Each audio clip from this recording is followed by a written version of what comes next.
এবার আবার journey start করি, কারণ অনেকটা রাত হয়ে গেছে, এখন অনেকটাই যেতে হবে।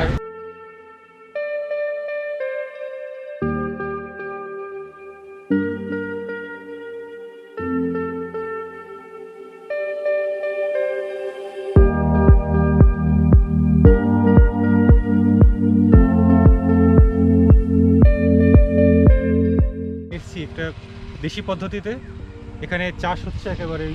কানপুর মানে আমরা এসেছিলাম কানপুরের, এটা হচ্ছে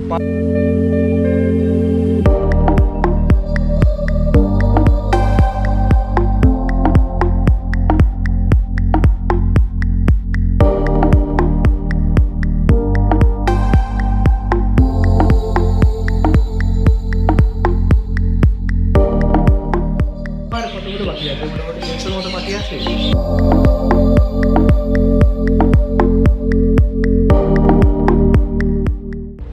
আমরা এখন আছি পুরাজ বলে একটা জায়গায়, কানপুরের থেকে একটু বাইরে।